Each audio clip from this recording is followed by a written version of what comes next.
Hello and welcome to the class. बात करेंगे कुछ क्वेश्चंस जो कि बायोकेमिस्ट्री से रिलेटेड है। दे रखा है कि which term most precisely describe the cellular process of breaking down large molecule into smaller one.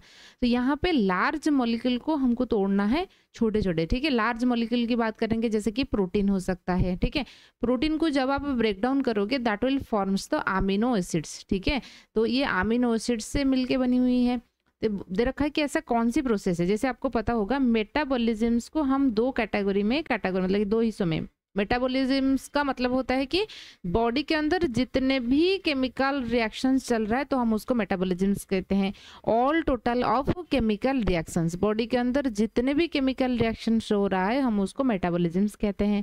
कुछ मेटाबॉलिज्म प्रोसेस ऐसे होता है कि नया चीज बनेगा, है ना, फॉर्मेशन होगा कुछ चीजें में और कुछ चीजें में ब्रेक डाउन होता है, ठीक है।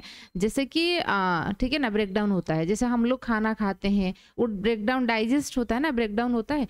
तो जिस चीज में फॉर्मेशंस होता है हम उसको अनाबोलिज्म्स कहते हैं, ठीक है। अनाबोलिज्म्स का मतलब है कि फॉर्मेशन, एंड जिसमें चीजों की ब्रेक डाउन होता है हम उसको काटाबोलिज्म्स कहते हैं, ठीक है। जैसे कि डाइजेशन हो गया, वहां पे चीजें ब्रेक डाउन होता है, प्रोटीन जो है ब्रेक डाउन होकर अमीनो एसिड्स को कन्वर्ट होता है, कार्बोहाइड्रेट जो सिंपल शुगर को कन्वर्ट हो जाता है, ठीक है। अच्छा, तो अंड फॉर्मेशन जैसे आप लोग पढ़े होंगे, प्रोटीन सिंथेसिस हो रहा है, ट्रांसलेशन हम पढ़ रहे थे, DNA replication, transcription and translation. Translation में चीजें बन रहा है, फॉर्मेशन हो रहा है, तो उसको हम अनाबोलिज्म्स कहते हैं। समझ में आया ना। तो मेटाबॉलिज्म ये आपका fundamentals of biochemistry third semester में जो था वहाँ पे है। अच्छे से ये चीज़ को ध्यान दीजिए। मेटाबॉलिज्म वो चीज़ होता है, वो दो तरीके के होता है, एक काटाबॉलिज्म्स है एंड दूसरा होता है अनाबॉलिज्म्स, ठीक है। तो यहाँ पे काटाबॉलिज्म्स एंड अनाबॉलिज्म्स करके याद रखिए। तो यहाँ पे दे रखा है कि सेलुलर प्रोसेस ब्रेकिंग डाउन, जब काटाबॉलिज्म्स को कॉट से याद रखिए, जब ब्रेक डाउन हो रहा है चीजें तो इसका मतलब होता है कि यहाँ पे क्या होगा ना, काटाबॉलिज्म्स हो जाएगा, चीजें ब्रेक डाउन होता है। मान लीजिए ऐसे क्वेश्चन आएगा कि जहाँ पे चीजें फॉर्मेशन हो रहा है तो अनाबॉलिज्म होगा, ठीक है।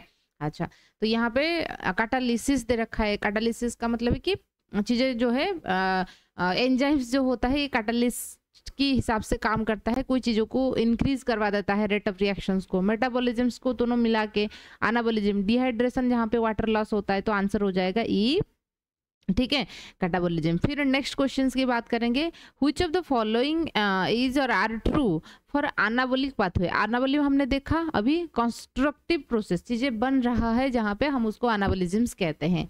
दे डू नॉट, हाँ और एक चीज भी ध्यान दीजिए, जब भी चीजें फॉर्मेशंस हो रहा है, जब चीजें बनता है तब क्या होता है, एनर्जी यूटिलाइजेशन होता है, ठीक है ना, एनर्जी की जरूरत होता है। एनर्जी जब भी सेल के बारे में बात करेंगे ये क्या होता है, एटीपी होता है। एटीपी मतलब जब चीजें बनेगा, जब जैसे मान लीजिए कोई एक घर बनानी है, ठीक है, तो यहाँ पे क्या होगा, आपको एनर्जी की यूटिलाइजेशन करनी पड़ेगी, ठीक है। जब चीजें ब्रेक डाउन होता है वहां पे एनर्जी रिलीज होता है, ठीक है, एनर्जी रिलीज होता है। तो यहाँ पे दे रखा है कि नॉट व्हिच इज ट्रू, कहाँ ट्रू है। They do not depend on enzymes, नहीं, यहाँ पे एंजाइम की इस्तेमाल होता है। जैसे ट्रांसलेशंस के टाइम पे अमीनो एसिड्स जो है ना जुड़ता है, तो आपने ये पढ़े होंगे जो 30 सब यूनिट्स ना, 50-30 जो प्रोकैरियोट हो गया या यूकैरियोटिक 40 सब यूनिट्स होता है, यहाँ पे एंजाइम्स होते हैं जो हेल्प करते हैं। दे आर, डू नॉट दे रखा है तो ये गलत हो जाएगा। They are usually highly spontaneous chemical reactions, जहाँ पे एनर्जी की इस्तेमाल होता है वो स्पॉन्टेनियस नहीं है, ठीक है।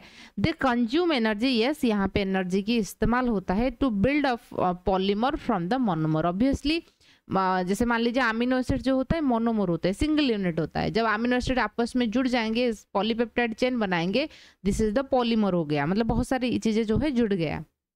दे रिलीज एनर्जी आज दे डिग्रेड पॉलीमर्स टू मोनोमर, नहीं, ये तो ये किसके बारे में बात कर रहा है, ये काटाबॉलिज्म्स के बारे में बात कर रहा है, तो आंसर हो जाएगा ऑप्शन नंबर सी। क्लियर हुआ आपको चीजें। तो यहाँ पे इसलिए एंडोर्गोनिक एंड एक्सोर्गोनिक भी कहा जाता है। तो यहाँ पे क्या है, एंडोर्गोनिक अनाबॉलिक रिएक्शंस को हम एंडोर्गोनिक कहते हैं, ठीक है ना, एंडोर्गोनिक। तो क्योंकि देखिए एक्सोथर्मिक रिएक्शन, एंडोथर्मिक रिएक्शन आपने केमिस्ट्री में पढ़ा होगा, तो वहाँ पे केमिस्ट्री में जो रिएक्शंस हम लोग पढ़ते हैं वहाँ पे एनर्जी जब रिलीज होता है in the form of heat, तो इसलिए थर्मिक वर्ड हम यूज करते हैं, समझ रहे हो ना। लेकिन बायोलॉजिकल सिस्टम में एनर्जी जब भी रिलीज हो रहा है, कोई बोल रहा है, इसका मतलब है कि एटीपी, तो इसलिए हम टर्म यूज करते हैं एंडोर्गोनिक, मतलब कि जब एनर्जी इस्तेमाल हो रहा है, एक्सोर्गोनिक जब एनर्जी रिलीज हो रहा है, एक्सो, तो एंडोथर्मिक एक्सोथर्मिक जैसे था ऐसे एंडोर्गोनिक एक्सोर्गोनिक। क्लियर हुआ आपको चीजें? अच्छा, फिर उसके बाद देखेंगे question, which of the following is a statement of a first law of thermodynamics. Thermodynamics की जो लॉ है वो क्या बोलता है, energy neither be created nor be destroyed, it can transfer from one form to another form. Clear हुआ? तो वही तो बोलता है energy can not be created और डिस्ट्रॉयड। यस, लेकिन जैसे कि मान लीजिए हीट एनर्जी हो गया, ठीक है, हीट एनर्जी हो गया, आप लोग क्या करते हो, जैसे गैस स्टोव हो गया, गैस स्टोव के ऊपर हम दूध, मतलब ये सस्पेंड में या कोई एक है ना बोल में दूध रखते हैं, फिर शक्कर डालते हैं, फिर है ना नमक डालते हैं, चाय पत्तियां जो है डालते हैं, तो हीट एनर्जी उसको मिला देता है, घुलाता है, उसके बाद वो चाय बन जाता है। ऐसा नहीं कि वो सारे चीज़ों को मिला के शक्कर नमक दूध है ना वो चाय पत्ती मिला के फ्रिज में डालोगे, फ्रिज में डालोगे नहीं होगा। तो यहाँ पे जो हीट एनर्जी जो है उस चीज़ों को घुलाने में हेल्प किया। तो energy can not be created, neither be created nor be destroyed. ये क्या होता है, हीट एनर्जी जो है ट्रांसफर हो गया उसको, ठीक है। सनलाइट में जो एनर्जी था वो प्लांट उसको जो लाइट एनर्जी को केमिकल एनर्जी में कन्वर्ट किया, ठीक है। तो energy neither be created nor be destroyed, ये तो फास्ट लॉ है। The entropy of the universe is decreasing, नहीं वो तो जब चेंज नहीं होता है कैसे डिक्रीज करेगा, है ना, कांस्टेंट होता है, ठीक है। तो उसके बाद दे रखा है कि फॉर लिविंग ऑर्गेनिजम्स, ठीक है, for living organism which of the following is an important consequence of the first law of thermodynamics, ठीक है। First law energy neither be created nor be destroyed, it can transfer from one form to another form. ये बोलता है, ये बोल रहा है कि फर्स्ट लॉ के लिए कौन सी कॉन्सिक्वेंसेस है, ठीक है ना, living organism. Energy constant of an organism, the energy content of an organism is constant. ये बोल रहा है कि एक ऑर्गेनिजम्स की कांस्टेंट रहता है, नहीं आप लोग अभी अपने खाना खाया, ठीक है, जितना एनर्जी है 2 दिन आपको खाने के लिए कुछ नहीं मिलेगा, कांस्टेंट रहेगा क्या? नहीं। The organism ultimately must obtain all the necessary energy for life from its environment, obviously, क्योंकि इसलिए जो ऑर्गेनिजम्स होते हैं, ठीक है, लिविंग ऑर्गेनिजम्स होते हैं, तो अपनी बॉडी की एनर्जी को मेंटेन करने के लिए, चाहे प्लांट क्यों ना हो, वो खुद का खाना खुद बनाते हैं, ये तो सही बात है, लेकिन जो है वो सनलाइट की रिक्वायरमेंट होता है, न्यूट्रिएंट की रिक्वायरमेंट होता है, वाटर, कार्बन डाइऑक्साइड, वो तो एनवायरनमेंट से ही उनको मिलता है ना। तो इसलिए organism ultimately must obtain all the necessary energy कहाँ से? एनवायरनमेंट से। The entropy of an organism decrease with time as the organism grows ex complexity, ऐसा नहीं। तो यहाँ पे ये लग रहा है life does not obey the first law of thermo. देखिए, which of the following statement is true concerning catabolic pathway, ठीक है, कैटाबोलिक पाथवे के लिए कौन सी सही होगा? They combine molecule into more energy rich molecule, बोल रहा है कि कैटाबोलिज्म्स में तो कोई कॉम्बिनेशंस नहीं हो रहा है, ऐसा नहीं कि अमीनो एसिड्स मिलके प्रोटीन बनाते हैं, यहाँ पे प्रोटीन तो ब्रेक हो रहा है, तो ये तो नहीं होगा, कंबाइन टर्म दे रखा है, तो कैटाबोलिज्म्स के लिए गलत है।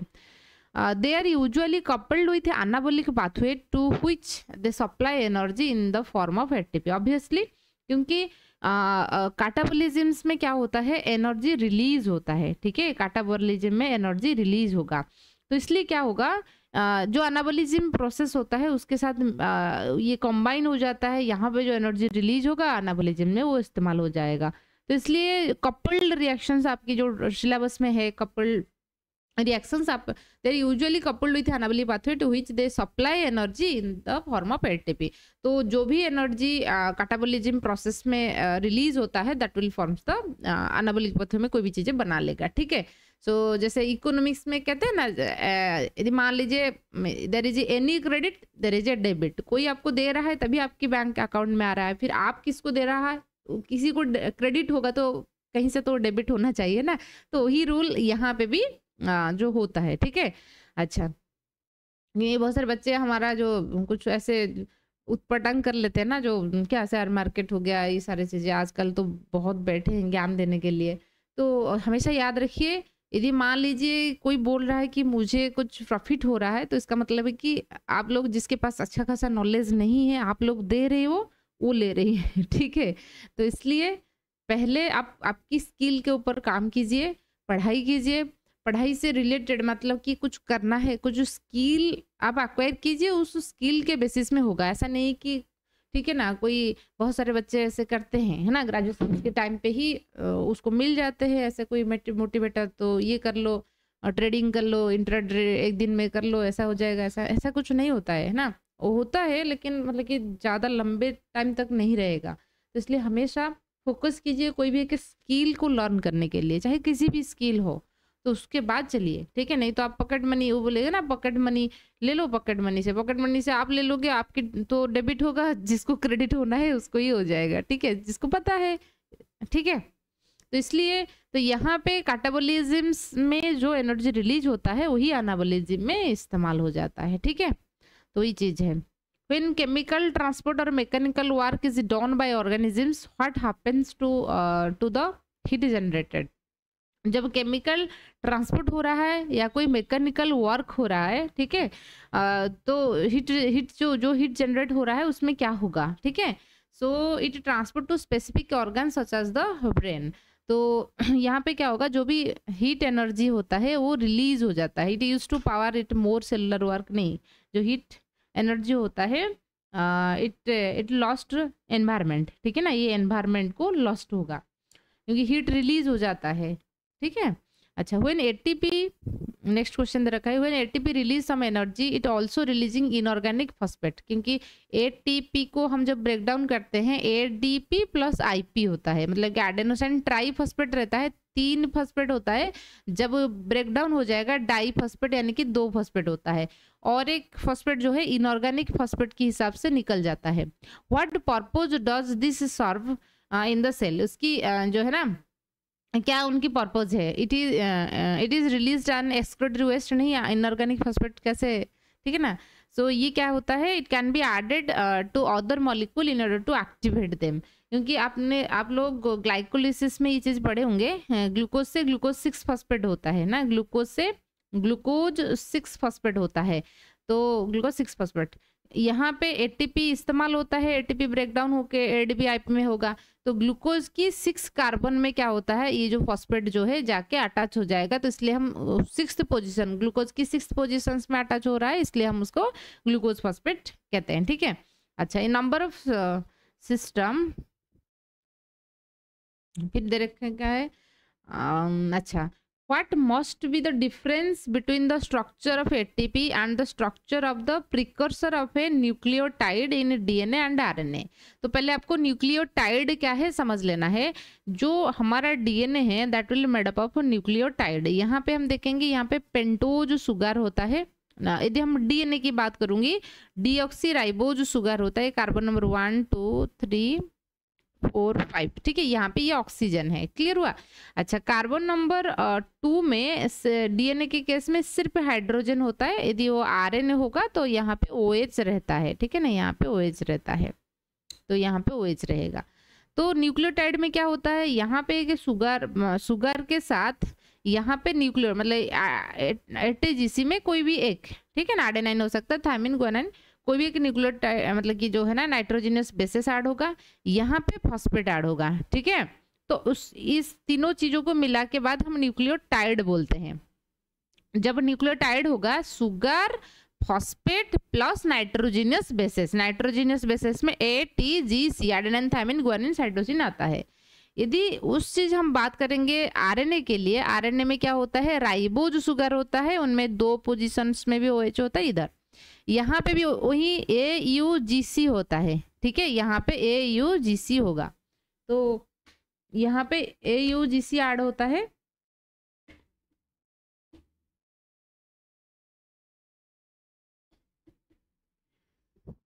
ठीक है, अच्छा, ये यहाँ पे AUGC होता है, एडेनिन यूरासिल गुआनिन साइटोसिन होगा, एंड यहाँ पे फॉस्फेट जब ऐड होगा हम उसको न्यूक्लियोटाइड कहते हैं।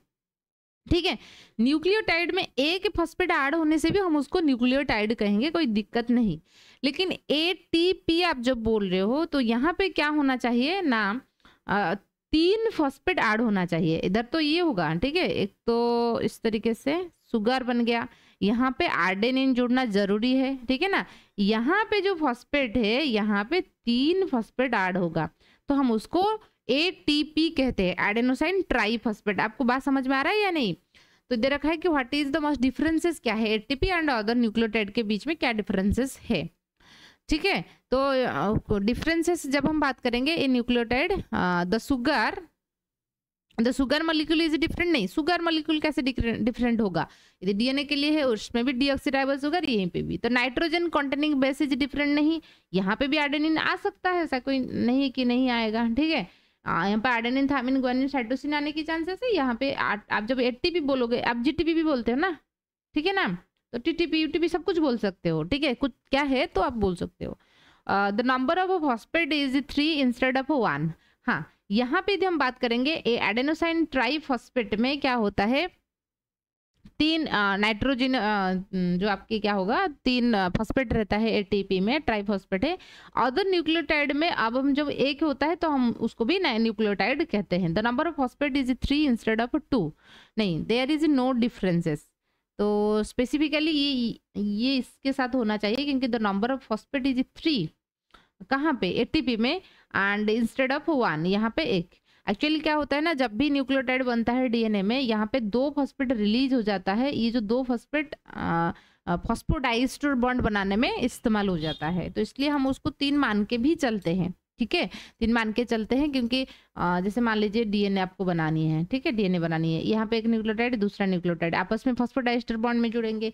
ये जो फॉस्फोडाइस्टर बॉन्ड बनाने में, ठीक है, यहाँ पे जो फॉस्फेट 2 फॉस्फेट है वही इस्तेमाल होता है, ठीक है, इसलिए नो डिफरेंसेस इस अकॉर्डिंग दे रखा है। लेकिन जब आप बोलोगे, क्योंकि डाइसैकेराइड सुक्रोज जो है किससे मिलके बनी हुई है, ग्लूकोज एंड फ्रुक्टोज मिलने के बाद क्या बनाते हैं, सुक्रोज बनाते हैं, ठीक है, sucrose.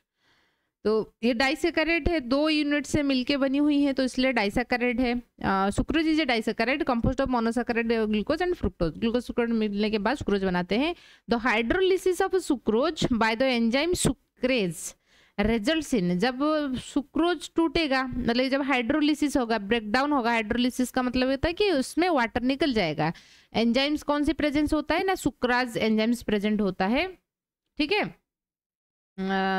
Glucose by the enzyme sucrase क्या होगा, bringing glucose and fructose together to form sucrose, ठीक है। ये बोल रहा है कि हाइड्रोलिसिस होने के बाद फिर जुड़ जाएंगे, नहीं, वाटर मॉलिक्यूल तो रिलीज हो गया, अलग होंगे, ठीक है। The release of water from the sucrose as the bond between glucose and fructose is broken, breaking the bond between the glucose and fructose and forming new bond from the atom of water environment. Obviously actually क्या होता है ना, जैसे कि ये एक amino acids है, ये दूसरा अमीनो एसिड्स है, जो आपस में जब भी जुड़ेंगे, ठीक है ना, जब जुड़ेंगे वाटर मॉलिक्यूल यहीं पे रिलीज हो जाएगा, ठीक है, रिलीज हो जाएगा जब आप ब्रेक डाउन करते हो, ठीक है। अच्छा, तो वाटर मॉलिक्यूल यहाँ पे रिलीज होगा जब चीजें बनता है, लेकिन ये जब ब्रेक डाउन होगा तो एनवायरनमेंट में जो चीजें होता है वो आपस में मतलब कि हर कोई ऑर्गेनाइज सॉरी जो एटम्स होते हैं वो सैचुरेट जो एक है ना स्टेबल लेवल मेंटेन करना चाहते हैं, तो वो क्या करेंगे, एनवायरनमेंट में जो वाटर मॉलिक्यूल मतलब कि H+ एंड OH ऐसे करके रहता है, वो उसको ले लेंगे एंड एक इंडिपेंडेंट बॉडी होके जिएंगे, समझ रहे हो ना। तो क्योंकि वो शेयर किए थे कुछ चीज़ों को, ठीक है ना, यहाँ से H+ रिलीज हुआ था, यहाँ पे OH रिलीज हुआ था, आपस में मिलने के बाद H2 हो गया था।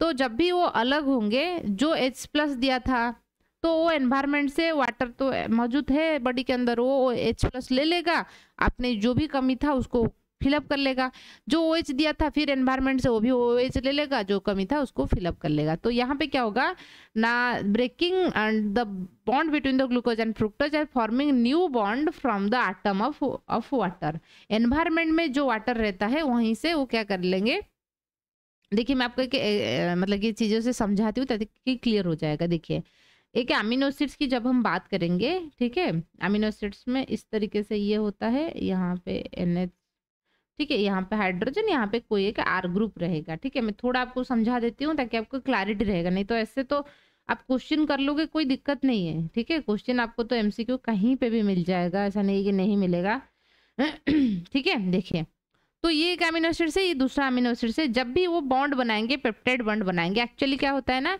ये वाला जो अमीनो एसिड ये OH को शेयर करता है, यहाँ पे NH3 3 हाइड्रोजन होता है, ये एक हाइड्रोजन दे देगा। क्लियर हुआ आपको चीजें? अच्छा, तो अब क्या होगा, अब जब बॉन्ड बनेगा कुछ इस तरीके से बनेगा, यहाँ पे ये NH रहेगा, यहाँ पे जो इनका जो जो चीजें था ऐसे ही रहेगा, तो ये दूसरे के साथ करेगा, ठीक है। अच्छा देखिए यहाँ पे NH है ना, यहाँ पे इसकी H में ऐसे लिख देती हूँ, ठीक है। और इसकी बारे में बात करेंगे तो यहाँ पे CO यहाँ रहा, यहाँ पे OH। क्लियर हुआ? अच्छा, तो अब ये बॉन्ड बनाएंगे, ठीक है। जब बॉन्ड बनेगा यहाँ पे इनकी OH, मतलब कि जो पहला अमीनो एसिड था उनकी OH, ठीक है, और दूसरा अमीनो एसिड की H, ये मिलने के बाद H2O हो गया ना, 2 हाइड्रोजन एंड 1 ऑक्सीजन, ठीक है, H2O हो गया। तो क्या होगा, यहाँ पे वाटर रिलीज हुआ, तो इसलिए जब भी जो अमीनो एसिड, जब यहाँ पे डाइपेप्टाइड आप बोल सकते हो, तो कुछ ऐसे बोल लिखोगे NH2, अच्छे से ध्यान दीजिए, CO, ठीक है, और कुछ नहीं लिखना है, यहाँ पे हाइड्रोजन, यहाँ पे R ग्रुप, कोई भी रह सकता है। तो जब इसके साथ होगा, अब क्या होगा, CONH, ठीक है। अच्छा, ये C, यहाँ पे इनकी COH, इधर R ग्रुप, इधर H ग्रुप, कुछ ऐसे, तो इसको हम बोलते हैं पेप्टाइड बॉन्ड। ये जो रहा इसको आप बोलोगे पेप्टाइड बॉन्ड, ये जो बॉन्ड है this is peptide bond. Clear हुआ आपको चीजें? तो ये कैसे बनी हुई हैं, तो यहाँ एक OH को कंट्रीब्यूट किया, दूसरा हाइड्रोजन को कंट्रीब्यूट किया, तो इसलिए उनका बॉन्ड बन गया, ठीक है। जब मान लीजिए कोई आके उसको तोड़ेगा, ये 2 डाइपेप्टाइड थे, 2 अमीनो एसिड्स को तोड़ने के काम करेगा, तो ये क्या करेगा, ठीक है, एनवायरनमेंट में, क्योंकि हमारे सेल्स के अंदर तो ऐसे रहता है वाटर, तो वो क्या करेंगे, एनवायरनमेंट से ले लेंगे, ठीक है, एनवायरनमेंट से वाटर ले लेंगे। तो ये क्या करेगा, ये वाला जो इसको जो देख रहे हो, ये एनवायरनमेंट से OH लेगा, ठीक है, वाटर क्योंकि H2O है हमेशा OH एंड H+ में वो, तो ये वाटर से OH को ले लेगा, जो इनका इनकम्प्लीट था CO था, COOH हो जाएगा, और एक H ले लेगा, इन्होंने H ले लेगा एनवायरनमेंट से, मतलब वाटर से। क्लियर हुआ आपको चीजें? तो वो स्टेबल हो जाएंगे। तो जब भी चीजें बनता है तो वाटर रिलीज होता है, तो इसलिए आप देखेंगे क्योंकि यहाँ पे ब्रेक डाउन होगा ना, जो है ना पॉलीमर जो है मोनोमर को, इसलिए हम लोग जो खाना खाते हैं ना, खाना खाने के बाद मान लीजिए आपने एक दिन ऐसा खाना खा लिया, सिर्फ कोई पानी वगैरह आपने नहीं कंज्यूम नहीं किया है, खाना आपको लगेगा कि डाइजेशन नहीं हुआ है, या तो आपको जब अनईजी फील होता है, थोड़ा हम पानी वगैरह ले लेते हैं तो अच्छा लगता है। क्यों? क्योंकि हमारे जो एंजाइम्स होता है वो वाटर की प्रेजेंस में एक्टिवेट होते हैं, एंड जब पॉलीमर ब्रेकडाउन होकर मोनोमर को कन्वर्ट होगा तो वाटर को तो नीड करेगा ना, H+OH की रिक्वायरमेंट भी होता है, ठीक है। अच्छा, तो इधर रखा है, reactant capable of interacting to from a product in a chemical reaction must first overcome the thermodynamic barrier known as the reactions. तो ये बोल रहा है कि एक रिएक्शंस जो होता है एक पर्टिकुलर लेवल को क्रॉस करना चाहिए, उसके बाद ये चीज होता है, ठीक है। इस चीज को मैं हमेशा ऐसे याद करती हूँ कि कोई भी एक एक्टिवेशन एनर्जी होता है, मतलब कि जैसे कि मान लीजिए आपने कभी एक पेपर हो गया है ना, एक पेपर को आप आग डालोगे तो मतलब आग के ऊपर ऐसे रखोगे तो वो इमिडिएटली है ना कैचअप कर लेगा फायर को, लेकिन उसमें एक बड़ा सा स्टिक हो गया, आप उसको आग की फ्रंट में ऐसे रखोगे तो इमिडिएटली फायर मतलब कि वो बर्नआउट नहीं होता है, ठीक है। तो वो कुछ टाइम के लिए आप ऐसे पकड़ के रखोगे, ऐसा नहीं कि बड़ा लकड़ियाँ नहीं, छोटा सा कुछ टाइम के लिए रखोगे, उसके बाद वहां पे आग लगता है। कुछ जो टाइम पीरियड होता है, ठीक है ना, वो उसको हीट प्रोवाइड करता है, ये जो चीजें होता है इसको हम एक्टिवेशन एनर्जी कहते हैं। जैसे आप लोगों के पास में भी वही होता है, ऐसे लेटे रहते हो, पड़े रहते हो, लेटे रहते हो, कोई एक बूम मिल जाए, अच्छा ये करना है, वो करना है, तो उसके बाद हो जाएगा, ठीक है। सो रिएक्टेंट कैपेबल ऑफ, तो इसको हम एक्टिवेशन एनर्जी कहते हैं। एक बार एक्टिवेशन एनर्जी के पास आ गया, मतलब कि उतना तक आ गया, तो उसके बाद चीजें जो केमिकल रिएक्शन से वो डन होगा, ठीक है। अच्छा, तो एक्टिवेशन, तो एंजाइम्स क्या करता है, ये जो ड्यूरेशंस होता है एक्टिवेशन एनर्जी को, जैसे मैं आपको एक एग्जांपल देके समझाती हूँ, अच्छे से क्लियर होगा।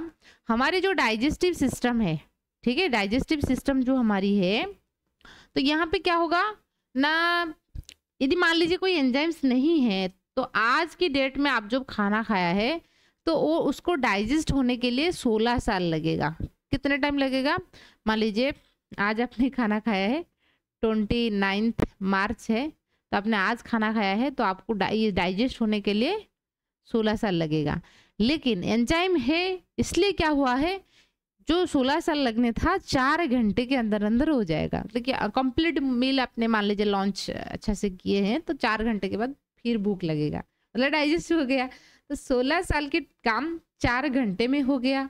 तो उन्होंने क्या किया, ये जो एक्टिवेशन एनर्जी था, ठीक है, तो 16 साल में ये तो फिर क्या हो जाएगा, बैक्टीरिया उसके ऊपर जम जाएंगे, ठीक है, तो खराब हो जाएगा। ये solution of starch at room temperature does not readily decompose to form a solution of simple sugar. Because क्यों नहीं होता है? क्योंकि एक्टिवेशन एनर्जी एक बैरियर काम करता है ना, इसलिए। ऐसा नहीं कि आप ऐसे रख लोगे हो जाएगा। जैसे मैंने बात की थी, आप शक्कर नमक दूध में डाल दोगे और चाय पत्तियाँ ऐसे फ्रीज के अंदर डाल दोगे, वो हो जाएगा क्या, मतलब चाय बन जाएगा? ऐसा नहीं है ना। तो एक एक्टिवेशन एनर्जी की जरूरत होता है, वो जो उसको हीट आप गैस स्टोव के ऊपर डालोगे तभी होगा, ठीक है ना। तो solution of starch at room temperature does not readily decompose to form a solution. ऐसा नहीं कि आप रख लोगे सॉल्यूशन बन जाएगा, नहीं। Simple sugar because the starch solution less free energy, hydrolysis of starch sugar endogenic नहीं, activation energy barrier for this reaction can not be surrounded ना। एक्टिवेशन एनर्जी की जरूरत होता है, ऐसे नॉर्मल रखोगे हो नहीं होगा। तो दे रखा है कि which of the following statement regarding enzyme is true. कौन सी ट्रू है? Enzyme decreases the free energy change of reaction, नहीं, फ्री एनर्जी चेंज को डिक्रीज क्यों करेगा? Enzyme increases the rate of reaction, obviously ये क्या करता है, रेट ऑफ रिएक्शन को बढ़ा देता है। जैसे मैंने बात की थी 16 साल के काम 4 घंटे में कर लेगा। Enzyme changes the direction of A chemical reaction, ये तो डायरेक्शन को क्यों चेंज करेगा, क्योंकि यहाँ पे सबस्ट्रेट है, सबस्ट्रेट को आपको प्रोडक्ट बनानी है, ठीक है। अच्छा, फिर अपने प्रोडक्ट को सबस्ट्रेट बनाना पड़ेगा तो आप एंजाइम्स काम करेंगे, ठीक है, इस तरीके से होता है। लेकिन ये डायरेक्शन को चेंज नहीं करता है, तो enzymes increases the rate of reaction, ये सही बात है, ठीक है। एक्टिवेशन एनर्जी को डिक्रीज करके रेट ऑफ रिएक्शन को इंक्रीज करता है। एक्टिवेशन एनर्जी वो एनर्जी होता है जब रिएक्शन होने के लिए जो टाइम पीरियड, मतलब कि एक कुछ जरूरत होता है, उसको हम बोलते हैं, ठीक है। अच्छा, उसके बाद देखेंगे the active site of an enzyme is the region that, enzyme के एक एक्टिव साइट रहता है, ठीक है। नॉर्मली क्या है, all enzymes are made up of protein, कुछ एक्सेप्शन है, जैसे राइबोजाइम हो गया। राइबोजाइम जो होता है आरएनए से बनी हुई है, नहीं तो नॉर्मली जो एंजाइम्स होते हैं वो प्रोटीन से बनी हुई है। इनके एक एक्टिव साइट्स होता है, मतलब यहाँ पे स्पेसिफिक अमीनो एसिड्स होते हैं जो कि स्पेसिफिक सबस्ट्रेट के साथ बाइंड होगा। ऐसा नहीं कि किसी के साथ भी वो बाइंड हो जाएगा। The active site of an enzyme is the region that bind allosteric regulator of the enzyme. Active site में सबस्ट्रेट एक्चुअली बाइंड होता है, ठीक है ना। It is involve in the catalytic reaction of the enzyme, obviously यहाँ पे आके substrate bind होगा और वहीं पे रिएक्शन होता है। Binds the product of the catalyst reaction, product के साथ वो बाइंड नहीं होता है, वो किसके साथ बाइंड होगा, वो सबस्ट्रेट के साथ बाइंड होगा। Active site is inhibited by the presence of को एंजाइम ऑफ और ए कोफैक्टर, नहीं, कोफैक्टर वगैरह होने से एक्टिव एंजाइम जो साइट्स होता है, क्योंकि वो फिर हम देखेंगे डिफरेंट टाइप के होता है, को एंजाइम कोफैक्टर, और इंक्रीज कर देते हैं उनकी बाइंडिंग को। कुछ विटामिन होते हैं कोफैक्टर के हिसाब से काम करते हैं। तो active site of an enzymes is involve in the catalytic reactions of the enzymes, ठीक है ना। एक्टिव साइट वो साइट होता है जहाँ पे आके सबस्ट्रेट बाइंड होता है। According to induced fit hypothesis, induced fit क्या कहता है, एक्चुअली दो था, है ना, एक लॉक-एंड की हाइपोथेसिस था और एक इंड्यूस्ड फिट हाइपोथेसिस था। लॉक-एंड की हाइपोथेसिस कहता है जैसे हर एक लॉक की, ठीक है, हर एक जो लॉक होता है उसमें एक स्पेशल की होता है। ऐसा नहीं कि किसी भी की के साथ आपकी लॉक जो है ओपन हो जाएगा, ऐसा नहीं है। तो इस तरीके से हर एक एंजाइम्स के लिए स्पेसिफिक सबस्ट्रेट होता है। ये क्या कौन कहता है, लॉक एंड की हाइपोथेसिस कहता है। इंड्यूस फिट हाइपोथेसिस ये कहता है कि एंजाइम्स की एक एक्टिव मतलब कि सबस्ट्रेट बाइंडिंग साइट होता है, तो सबस्ट्रेट जब आके यहीं पे बाइंड होगा वो उसके अकॉर्डिंग फिट कर लेगा। मान लीजिए कुछ ऐसा था उनकी एक्टिव साइट, जब सबस्ट्रेट आके यहीं पे बाइंड करेगा, मान लीजिए सबस्ट्रेट ऐसा है, तो ये अपने आप को ऐसे फिट कर लेगा, तो कुछ टाइम के बाद ऐसा कर लेगा, क्योंकि सबस्ट्रेट ऐसे था। इंड्यूस फिट अपने आप को फिट कर लेगा, इंड्यूस करेगा उसके बाद फिट करेगा। According to induce fit hypothesis of enzyme catalysis which of the following is correct? So the binding of substrate depend on the shape of the active site. नहीं, बाइंड होने के बाद अपने आप को फिट कर लेते हैं, उसके अकॉर्डिंग वो चेंज कर लेते हैं, ठीक है। Some enzyme change their structure when activator bind to the enzyme. Activator नहीं, सबस्ट्रेट जब बाइंड करता है उसके बाद। A competitive inhibitor can out compete the substrate for the active site. Competitive inhibitor में क्या होता है ना, एंजाइम की जो सबस्ट्रेट बाइंडिंग साइट होता है ना, एक्टिव साइट होता है, ये सबस्ट्रेट एंड जो इनहिबिटर वो आपस में देखने के लिए इक्वल होते हैं, तो इनहिबिटर आके सबस्ट्रेट बाइंडिंग साइट में ही बाइंड हो जाएगा, ठीक है, सबस्ट्रेट को बाइंड करने नहीं देता है, ठीक है, समझ में ना, सबस्ट्रेट को बाइंड करने नहीं देगा। इधर रखा है कि इसको हम कॉम्पिटिटिव इनहिबिटर कहते हैं। Competitive inhibitor can out compete the substrate for the active site, ठीक है, तो आउट कम्पीट कर लेता है। लेकिन ये इंड्यूस फिट की चीजें नहीं है ना, ये तो कंपटीशन वाली चीजें हो गया। इंड्यूस फिट क्या कहते हैं उसके बारे में हम देखेंगे। ये सही स्टेटमेंट है लेकिन इसके आंसर नहीं है। The binding of substrate changes the shape of the enzymes active site. Yes, जब बाइंड होता है substrate, change the shape of enzyme active site. मैंने आपको बात की ना, सबस्ट्रेट बाइंड होने के बाद एंजाइम अपने आप को according to the substrate fit कर लेता है। The active site create a micro environment ideal for the reactions. नहीं, ये होगा, ठीक है, इसको हम इंड्यूस फिट कहते हैं।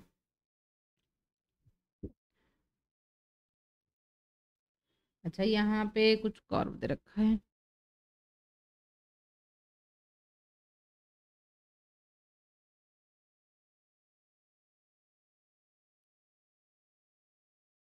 और दे रखा है कि increase in substrate concentration in an enzymatic reaction could overcome which of the following, ठीक है। अच्छा, क्या होता है, जैसे मान लीजिए 10 सीट है, ठीक है ना, पीजी के लिए 10 सीट है, क्लियर हुआ, 10 सीट है, ये फिक्स है, ठीक है। अच्छा, तो 50 स्टूडेंट अप्लाई किए हैं ना, स्टूडेंट के नंबर, तो आप बोल सकते हो कितना होगा, जब पहला स्टूडेंट आएगा, ठीक है, वो उसको सीट पाने की चांसेस है, दूसरा के लिए, तीसरा के लिए अप टू 10। जब 11th वाला स्टूडेंट आएगा, 11 नंबर पे कोई आएगा, हम क्या बोलेंगे, नहीं सीट नहीं है, अब चले जाइए, ठीक है। सो वही चीज होता है कि जब सबस्ट्रेट कंसंट्रेशन, क्योंकि सबस्ट्रेट क्या होता है, एंजाइम के साथ बाइंड होगा तो उसके बाद प्रोडक्ट बनता है, तो ये डिपेंड करता है कि कितना एंजाइम्स प्रेजेंट है, ठीक है। इनिशियली जब एंजाइम प्रेजेंट है, एकदम फ्री है, कोई सबस्ट्रेट उसके साथ बाइंड नहीं किया है, जब आप कॉन्सेंट्रेशन ऑफ सबस्ट्रेट इंक्रीज करोगे ना, तो प्रोडक्ट भी उसके अकॉर्डिंग इंक्रीज हो जाएगा। लेकिन एक टाइम के बाद जब सारे एंजाइम सैचुरेटेड हो जाएंगे, मतलब कि सारे एंजाइम्स की एक्टिव साइट में अभी सबस्ट्रेट है और मतलब और जगह नहीं है कि और दूसरा सबस्ट्रेट आके वहीं पे बाइंड हो जाएगा, उस पर्टिकुलर टाइम पे यदि आप सबस्ट्रेट कंसंट्रेशन को इंक्रीज करोगे, क्या प्रोडक्ट बढ़ेगा, नहीं बढ़ेगा। क्यों? क्योंकि एंजाइम के साथ तो बाइंड नहीं हो रहा है, प्रोडक्ट कौन बनाएगा, क्लियर हुआ। तो increase in substrate concentration in an enzymatic reaction could overcome which of the following? Denaturation of the enzyme, enzyme denature हो जाएगा, नहीं, एंजाइम डीनेचर होने के लिए आप पीएच को इंक्रीज करवा सकते हो, टेम्परेचर, इसके ऊपर एंजाइम डीनेचुरेशन डिपेंड करता है, क्योंकि एंजाइम प्रोटीन से बनी हुई है नॉर्मली, सारे एक्सेप्शन है राइबोजाइम्स। आलोस्टेरिक इनहिबिटर, आलोस्टेरिक इनहिबिटर का मतलब होता है कि कोई दूसरे एरिया में आके वो बाइंड होगा। कॉम्पिटिटिव इनहिबिशंस, ठीक है, increase the substrate concentration in enzymatic reaction could overcome. जब हम कॉम्पिटिटिव रिएक्शंस होता है तो हम उस कंडीशंस में क्या करते हैं, सबस्ट्रेट कंसंट्रेशन को इंक्रीज करवा देते हैं। देखिए मैं आपको बता देती हूँ मतलब कि किस तरीके से देखना है, ठीक है। तो जब कॉम्पिटिटिव रिएक्शंस होगा तो थोड़ा सा आप समझ लीजिए, चीजें आपको क्लियर होगा। देखिए क्या है, ये एंजाइम है, ठीक है, ये एंजाइम है, ये इनकी एक्टिव साइट है, मतलब कि यहाँ पे आके सबस्ट्रेट बाइंड होगा, ठीक है, ये एक्टिव साइट है एंजाइम्स की। जब कॉम्पिटिटिव मतलब कि इनहिबिटर, ठीक है, देखिए ये है सबस्ट्रेट, मान लीजिए ये सबस्ट्रेट है, ये आपकी सबस्ट्रेट है। तो क्या होगा ना, यहाँ पे एग्जैक्टली सबस्ट्रेट जैसे ये कि इनहिबिटर आएगा। हम लोग कुछ मेडिसिन जो होता है ना ऐसे बनाते हैं, देखिए कैसे, जैसे कि मान लीजिए आपकी हेडेक हो रहा है, ए प्लस बी मिलने के बाद सी बनता है, एंड सी जो केमिकल बनता है इस वजह से आपको हेडेक हो रहा है, सिर में दर्द हो रहा है, ठीक है ना, हेडेक हो रहा है। क्रोसिन है और कुछ होता है, मतलब नाम नहीं बोलना चाहिए, मतलब कि ऐसे कुछ दवाई होता है जो कि हेडेक उसको खाने के लिए मतलब सही हो जाएगा, ठीक है। अच्छा, तो देखिए क्या होता है ना, ए के साथ है ना, इस एक्टिव साइड के साथ जब बी बाइंड होगा तो बाइंड होगा, रिएक्शन होगा तो सी बनेगा तो हेडेक होगा। क्लियर हुआ? आपने क्या किया, आप एक मेडिसिन बनाई, ठीक है, आप किसके जैसे बनाया ना, बी जैसे बनाया, इसको बी डैश में कर लेती हूँ, ठीक है। तो इस कंडीशंस में क्या होगा ना, आपने बहुत ज़्यादा मतलब कि जैसे होता है ना, जब भी मेडिसिन हम लेते हैं, जैसे माने पैरासीटामोल 650 लेते हैं, मतलब कि इतना डोज की होना चाहिए, कुछ क्वांटिटी होना चाहिए, ठीक है। तो आपने जो मेडिसिन लिया है, तो हम लोग चाहते हैं कि मतलब कि जो हेडेक है वो स्टॉप होना चाहिए, नहीं होना चाहिए, तो उस कंडीशंस में आप क्या करोगे, मेडिसिन दोगे। इस मेडिसिन में क्या है, बी जैसे ही है, तो जब आपने इसकी कंसंट्रेशन को इंक्रीज कराओगे, ये सबस्ट्रेट की कंसंट्रेशन को इंक्रीज करोगे, बी बाइंड ना होने के बावजूद ये बाइंड हो जाएगा, बी डैश जब बाइंड होता है सी नहीं बन पाता है, बी डैश जब बाइंड होगा तो डी बनेगा और कुछ बनेगा जो कि हेडेक नहीं करेगा। समझ में आए ना बातें? नॉर्मली जैसे मान लीजिए कोई बॉडी में कुछ प्रॉब्लम हो रहा है, कोई दिक्कत हो रहा है, तो इसका मतलब है कि इसके साथ ये बी बाइंड हुआ था, इसलिए कुछ प्रोडक्ट बना था, उस प्रोडक्ट बनने के बावजूद कुछ भी प्रॉब्लम हो रहा था, जैसे मैंने बात किया कि हेडेक हो रहा था। आपने क्या किया, मेडिसिन के तौर पे ये चीज दिया, समझ रहे हो ना, ठीक है। जब भी आप रिसर्च करोगे इस चीज आपको करना पड़ेगा, ठीक है। अच्छा, तो जब भी आप करोगे तो आपने मेडिसिन के तौर पे ये चीज दिया, ठीक है, ऐसे हो गया। और कार्बन मोनोऑक्साइड पॉइजनिंग में भी ऐसे होता है, मतलब कि हीमोग्लोबिन के साथ ठीक है ना, कार्बन मोनोऑक्साइड आके बाइंड हो जाता है। हम क्या करेंगे, हम बहुत ज्यादा ऑक्सीजन है ना, ऑक्सीजन की सिलेंडर पर लगा लेंगे, ठेला लगा लेंगे, ठीक है, बहुत सारा ऑक्सीजन दे देंगे। तो उस कंडीशंस में क्या होगा ना, कार्बन मोनोऑक्साइड को छोड़ के ये यहाँ पे ऑक्सीजन आके बाइंड हो जाएगा। तो एक की कंसंट्रेशन को आपको इंक्रीज करवा देनी है ताकि जो दूसरे के एरिया में जाके वो बाइंड होगा, क्योंकि एंजाइम के साथ जो बाइंडिंग है वो डिपेंड करता है कि एफिनिटी किसकी मतलब कि किसकी कंसंट्रेशन ज्यादा है, जिसकी कंसंट्रेशन ज्यादा है उसके साथ वो बाइंड हो जाएगा।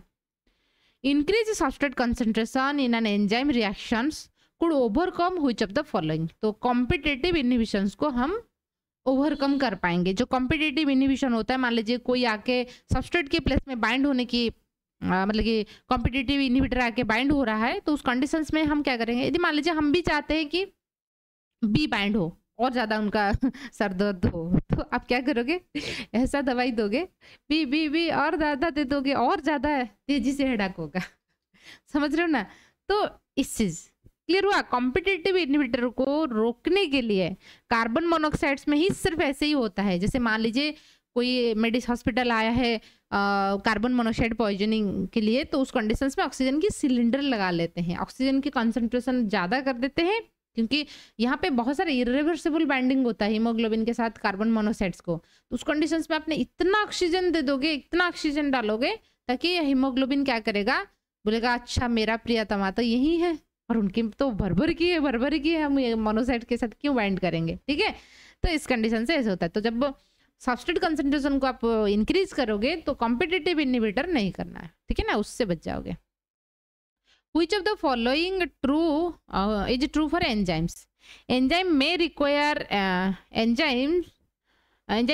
a non-protein cofactor or ion for a catalysis to take speed up more appreciable than if the enzyme act alone. Non-protein cofactor दे रखा है. Enzyme function is increased if a three-dimensional structure or conformation of an enzyme is altered. जब alter हो जाएगा, क्योंकि protein अपनी 3D form में, मतलब कि प्राइमरी सेकेंडरी टॉर्सियरी स्ट्रक्चर होता है, क्वाटरनरी स्ट्रक्चर होता है, तो टॉर्सियरी क्वाटरनरी स्ट्रक्चर में ही फंक्शनल स्ट्रक्चर होता है। ये बोल रहा है कि इसमें ऑल्टर हो जाएगा और उनका काम इंक्रीज हो जाएगा, नहीं, जब कोई भी एंजाइम्स को आपको डिनेचर करनी है, रिएक्शंस को स्लो डाउन करनी है, तो टेम्परेचर एंड पीएच बहुत मायना रखता है। इसलिए ही तो रेफ्रिजरेटर के अंदर हम खाना क्यों रखते हैं, क्योंकि लो टेम्परेचर रहता है, वहीं पे कोई भी एंजाइमेटिक रिएक्शंस नहीं हो पाएगा। ऐसे नॉर्मल रूम टेम्परेचर पे रखोगे, रूम टेम्परेचर ऐसे 25 डिग्री मतलब नेचुरली रहता है। वो गर्मियों के दिन में तो ज़्यादा रहेगा 40 डिग्री अभी जैसे है, या जो है सर्दियों के मौसम पे भी लेस होगा, वो तो अलग चीज़ है। लेकिन नॉर्मल जो रूम टेम्परेचर होता है हम 25 डिग्री सेल्सियस मान के चलते हैं। जो 25 डिग्री सेल्सियस ये एक हीट एनर्जी है ना, जो एंजाइम्स एक्शंस के लिए बहुत अच्छा है, तो इसलिए हम क्या करते हैं लो टेम्परेचर में रखते हैं, कोई हीट नहीं है। ठीक है, तो रखा है कि enzyme function is independent of physical chemical environmental factor. नहीं, एंजाइम फंक्शन एकदम डिपेंड करता है कि कौन सी एनवायरमेंट में वो रह रहा है। Enzyme increase the rate of chemical reaction by lowering the activation energy. ये टर्म बहुत इंपॉर्टेंट है। एक्टिवेशन एनर्जी को स्लो डाउन करके सबस्ट्रेट को प्रोडक्ट में वो कन्वर्ट कर देता है। ठीक है, तो एक्टिवेशन एनर्जी जो 5 मिनट में जो चीजें होना था वो उसको 2 मिनट में करेगा। कैसे करेगा? एक्टिवेशन एनर्जी को स्लो डाउन कर देता है। जैसे मैंने बात की थी ना, एक जो स्टिक को आग लगाने के लिए 5 मिनट लग रहा था, आपने पेट्रोल या केरोसिन डालोगे तो हो जाएगा, तो वही काम वो कर रहा है। Zinc an essential trace amount element for most organisms is present in active side of the enzyme carboxypeptidase. The zinc most likely functions as zinc क्या करता है ना, कोफैक्टर के हिसाब से काम करता है, क्योंकि एंजाइम एक्शंस दिखाने के लिए कोफैक्टर के इस्तेमाल होता है। ठीक है, तो आई होप अपने इस ना कॉन्सेप्ट जो है समझ में आएगा। क्वेश्चन लेस है लेकिन कॉन्सेप्ट बहुत अच्छा है। इस कॉन्सेप्ट के ऊपर क्वेश्चन आ सकता है। So thank you.